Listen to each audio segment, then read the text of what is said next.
बिस्मिल्लाहिर्रहमानिर्रहीम। Dear students, अस्सलाम वालेकुम। This is Khurram Mumtaz. आज हम अपनी 10th क्लास केमिस्ट्री का जो नेक्स्ट लेक्चर हम डिस्कस करेंगे वो है हमारे पास मैक्रोस्कोपिक प्रॉपर्टीज़ या characteristics of dynamic equilibrium.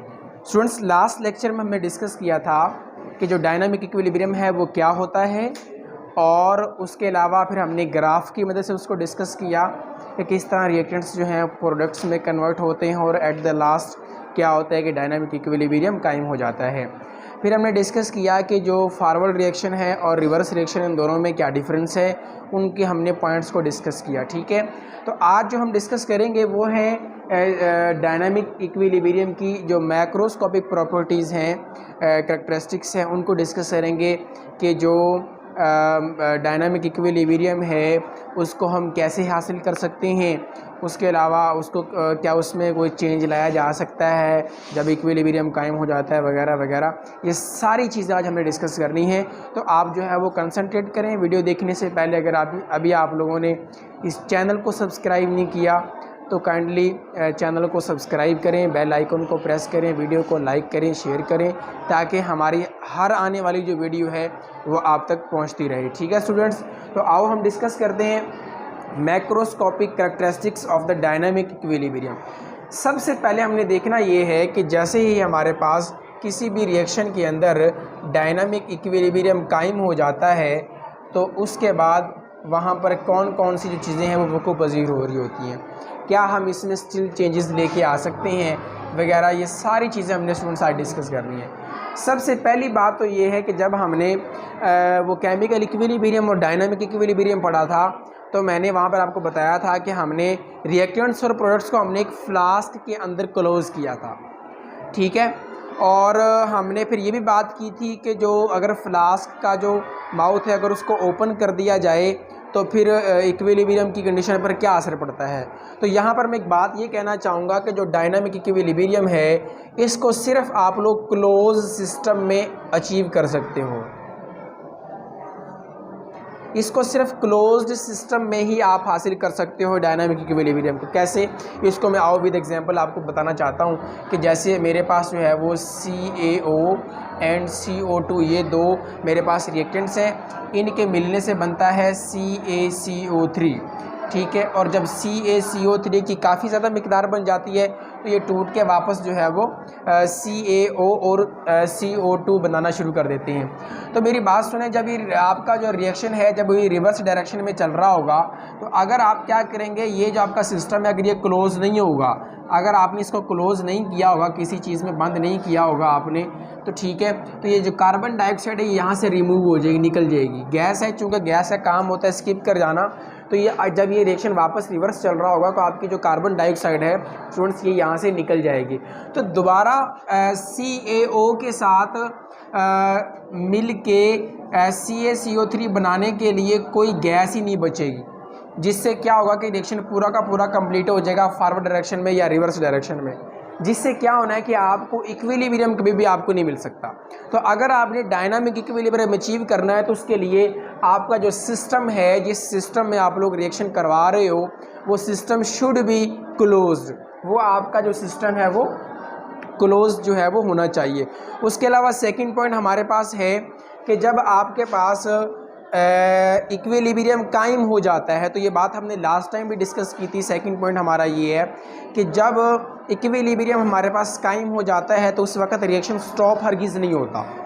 Reaction जो है वो फॉरवर्ड डायरेक्शन में चल रहा होता है और साथ ही सेम टाइम में रिवर्स डायरेक्शन में भी चल रहा होता है, क्योंकि जो रिएक्टेंट्स होते हैं वो मिलके प्रोडक्ट्स बना रहे होते हैं और जो प्रोडक्ट्स होते हैं वो टूट के दोबारा रिएक्टेंट्स बना रहे होते हैं। तो इस तरह से ये रिएक्शन जो है वो फॉरवर्ड डायरेक्शन में भी चल रहा होता है और उसके अलावा रिवर्स डायरेक्शन में भी चल रहा होता है। हम कह सकते हैं कि डायनामिक इक्विलिब्रियम की कंडीशन में रिएक्शन जो है वो कभी स्टॉप नहीं होता, बल्कि फॉरवर्ड रिएक्शन जो है वो और रिवर्स रिएक्शन दोनों एक दूसरे के ऑपोजिट डायरेक्शन में मूव कर रहे होते हैं। तो हम यहाँ पे कह सकते हैं कि इन dynamic equilibrium reaction does not stop.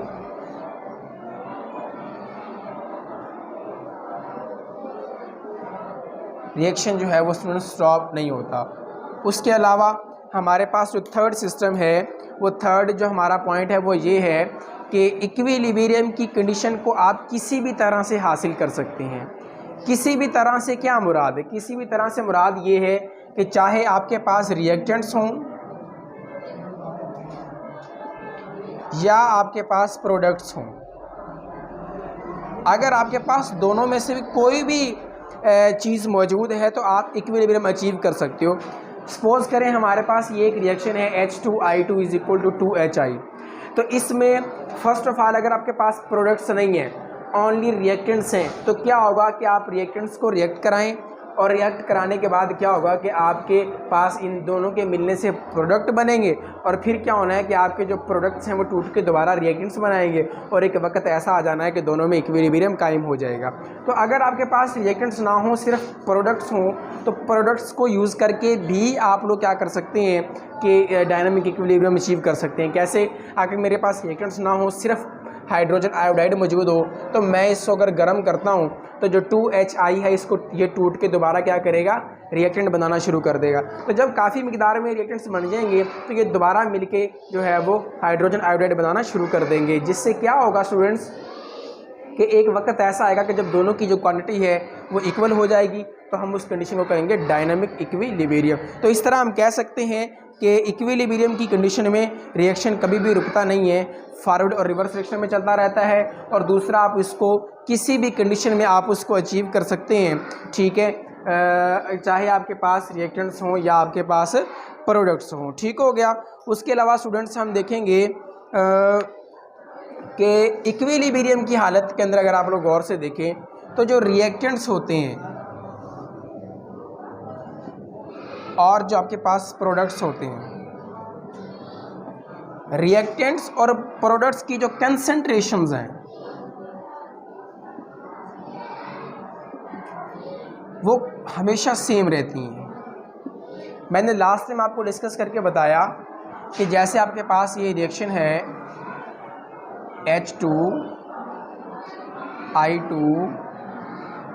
2HI, शुरू के अंदर ये 100 होती हैं, ये 0 होता है, और चलती बेटा ये 50 पे चली जाती हैं, तो इनकी मिकदार भी इंक्रीज़ होकर 50 पे चली जाती है। ये वो कंडीशन है जहाँ पर इक्विलिब्रियम कायम हो जाता है। ये इक्विलिब्रियम की कंडीशन है जहाँ पे। अब यहाँ पर देखें कि इक्विलिब्रियम की कंडीशन में फॉरवर्ड भी रिएक्शन चल रहा होता है और रिवर्स भी चल रहा होता है। ठीक हो गया। दोनों रिएक्शंस वकू पजीर हो रहे होते हैं, फॉरवर्ड रिएक्शन भी, और यहाँ पे इक्विलिब्रियम कायम हो जाता है। इक्विलिब्रियम की कंडीशन में देखो, जितनी रिएक्टेंट्स की जो क्वांटिटी है वो 50 है और प्रोडक्ट्स की भी 50 है। अगर ये 2-3 मिलके अगर प्रोडक्ट बना देंगे तो प्रोडक्ट दोबारा टूट के रिएक्टेंट बना देंगे। इस तरह इनकी जो concentration of reactants and products है वो हमेशा सेम रहती है। ठीक है। अगर इक्विलिब्रियम, लास्ट हमारे पास एक अनदर पॉइंट ये है कि इक्विलिब्रियम के अंदर इनकी कंसंट्रेशंस भी चेंज नहीं होती, इवन के इनके जो फिजिकल प्रॉपर्टीज़ हैं, जैसे इनका कलर जो है, उसके अलावा इनकी डेंसिटी, ये तमाम चीज़ें वगैरह भी इनकी सेम रहती हैं। जैसे हमने लास्ट में एग्जांपल में डिस्कस किया था इसी के अंदर कि यहाँ पे जो हाइड्रोजन और आयोडीन है, आयोडीन का जो कलर होता है वो पर्पल होता है, पर्पल कलर की आयोडीन होती है। तो जब ये सारे के सारे रिएक्टेंट्स का जो मिक्सचर है वो पर्पल कलर का होता है, तो जब रिएक्शन फॉरवर्ड डायरेक्शन में चल रहा होता है तो आपका जो पर्पल कलर है वो आहिस्ता आहिस्ता जो है वो कम होना शुरू हो जाता है, जिसका मतलब ये है कि आपके जो रिएक्टेंट्स हैं वो मिलके प्रोडक्ट्स बना रहे हैं। ठीक है। अच्छा, जब प्रोडक्ट्स काफ़ी मिकदार में बन जाते हैं तो अब दोबारा अगर प्रोडक्ट्स को गर्म करना शुरू करें और उनसे दोबारा आप रिएक्टेंट्स बनाएं तो दोबारा पर्पल कलर शो होना शुरू हो जाता है। ठीक है। इसका मतलब ये है कि इक्विलिब्रियम की कंडीशन में किसी भी रिएक्टेंट से प्रोडक्ट्स का कलर या उनकी डेंसिटी वगैरह ये चेंज नहीं होती, वो हमेशा सेम रहती है। उसके अलावा आपके पास एक और पॉइंट ये है कि आप क्या कर सकते हो, इक्विलिब्रियम की कंडीशन के अंदर आप इसके अंदर डिस्टर्बेंस काज कर सकते हो, डिस्टर्बेंस काज कर सकते हो, आप इसके अंदर खलल पैदा कर सकते हो।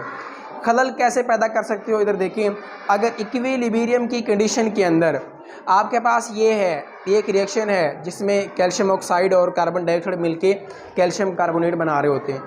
आप क्या करें, इक्विलिब्रियम कायम हुआ पड़ा है, आप क्या करें, ये इसकी कंडीशन भी 50 है क्वांटिटी और इसकी क्वांटिटी भी 50 है, इक्विलिब्रियम कायम हुआ पड़ा है दोनों रिएक्टेंट्स और प्रोडक्ट्स के दरमियान में।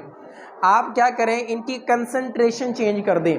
कंसंट्रेशन कैसे चेंज करनी है स्टूडेंट्स, आप यहाँ पे थोड़ी सी मिकदार में जो है वो CaO या CO2 ऐड कर दें। जब थोड़ी सी मिकदार में आप रिएक्टेंट्स ऐड कर देंगे, कंसंट्रेशन चेंज हो जाएगी, ये 50 के बजाय 60 हो जाएंगे। तो अभी जब ये 60 रिएक्टेंट्स हो जाएंगे तो प्रोडक्ट्स आपके पास जो है वो 50 हो जाएंगे, तो ये फ़ौरन जो रिएक्शन है वो फॉरवर्ड डायरेक्शन में मूव करना शुरू कर देगा। ये रिएक्टेंट्स आपस में मिलके प्रोडक्ट्स बनाना शुरू कर देंगे, ठीक है। जब तक ये फॉरवर्ड चलता रहेगा, जब तक इन दोनों की जो क्वांटिटी है वो 55 नहीं हो जाती है। तो इस तरह से क्या होगा कि आपके पास उसके अंदर कंसंट्रेशन चेंज करने से, इसी तरह अगर आप लोग प्रोडक्ट्स की कंसंट्रेशन चेंज करेंगे तो फिर भी आपका जो इक्विलिब्रियम की कंडीशन है उसमें चेंज आ सकता है।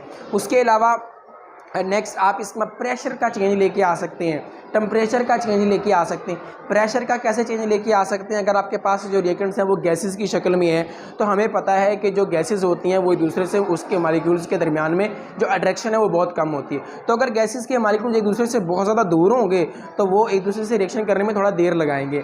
लेकिन अगर आप उनके ऊपर प्रेशर एक्सर्ट कर दें तो प्रेशर एक्सर्ट करने से गैस का वॉल्यूम हमेशा कम होता है। तो जब गैसेस का वॉल्यूम कम हो जाएगा तो मॉलिक्यूल्स जो है एक दूसरे के करीब आ जाएंगे और करीब आने से उनके दरमियान रिएक्शन जो है वो जल्दी हो जाएगा। तो जैसे ही आप अगर किसी रिएक्टेंट्स के ऊपर प्रेशर एक्सर्ट करते हैं तो आपका जो फॉरवर्ड रिएक्शन है वो थोड़ा सा इन्हांस हो जाता है, ठीक है। इसी तरह अगर आप प्रोडक्ट्स के ऊपर प्रेशर बढ़ाते हैं तो फिर आपका जो रिवर्स रिएक्शन है वो तेज़ हो जाता है। इस तरह से आप इसके अंदर डिस्टर्बेंस जो है वो काज कर सकते हैं। इसी तरह एक टेम्परेचर का फिनोमिना है। आप लोगों को पता है जब रिएक्टेंट्स आपस में आप लोग कोई चीज़ मिला रहे हो तो अगर उसका टेम्परेचर आप बढ़ा देंगे, कुछ रिएक्शंस ऐसे होते हैं जो रिएक्शंस के बढ़ाने से जो है स्पीडअप हो जाते हैं, कुछ रिएक्शंस ऐसे होते हैं जो टेम्परेचर के कम करने से स्पीडअप हो जाते हैं। इसका मतलब ये है कि आप टेम्परेचर, प्रेशर एंड कंसंट्रेशन को यूज़ करके इक्विलिब्रियम की हालत में आप लोग क्या कर सकते हैं, उसके अंदर डिस्टर्बेंस काज कर सकते हैं, आप उसके अंदर खलल डाल सकते हैं, ठीक है। आप इक्विलिब्रियम की हालत को जो है वो ख़राब कर सकते हैं। तो लेकिन जैसे ही आप अपने प्रेशर को, टेम्परेचर को या आप लोग अपनी कंसंट्रेशन को हटाएंगे तो रिएक्शन जो है वो दोबारा पलटता है अपनी दोबारा ओरिजिनल कंडीशन के अंदर, और उस कंडीशन को हम कहते हैं केमिकल इक्विलिब्रियम या डायनामिक इक्विलिब्रियम, या सिंपली हम उसको इक्विलिब्रियम का नाम देते हैं। तो स्टूडेंट्स ये थी हमारे पास macroscopic properties of dynamic equilibrium. Short time के अंदर दोबारा रिपीट कर रहा हूँ, इसको हम सिर्फ और सिर्फ क्लोज सिस्टम में हासिल कर सकते हैं। ओपन सिस्टम में आप इक्विलिब्रियम कभी भी हासिल नहीं कर सकते। उसके अलावा जो डायनामिक इक्विलिब्रियम है उसके अंदर जो रिएक्शन है वो स्टॉप नहीं होता, फॉरवर्ड डायरेक्शन में और रिवर्स डायरेक्शन में जो है ना वो एक ही टाइम में चल रहा होता है। रिएक्टेंट्स और जो प्रोडक्ट्स होते हैं उनकी जो कंसंट्रेशंस हैं वो कभी चेंज नहीं होती, वो हमेशा इक्वल रहती हैं। इवन कि उनकी कलर एंड डेंसिटी और बाकी चीज़ें भी वो भी सेम रहती हैं रिएक्टेंट्स और प्रोडक्ट्स की। लास्ट में डिस्कस किया कि जो हम इक्विलिब्रियम की हालत में डिस्टर्बेंस काज कर सकते हैं, खलल डाल सकते हैं, कैसे उनके हम टेम्परेचर चेंज कर दें, उसका हम प्रेशर चेंज कर दें, या उसमें हम कंसंट्रेशंस चेंज कर दें रिएक्टेंट्स की या प्रोडक्ट्स की। तो टेम्परेचर चेंज करने से भी उसमें खलल आ सकता है, प्रेशर में भी आ सकता है और उसकी कंसंट्रेशन चेंज करने से भी आ सकता है। स्टूडेंट्स, अगर आप लोगों को इस पूरे लेक्चर में अगर कोई क्वेश्चन है किसी किस्म का तो आप कमेंट सेक्शन में पूछ सकते हैं। आज के लिए इतना ही काफ़ी है, इजाज़त दीजिए, अल्लाह हाफिज़।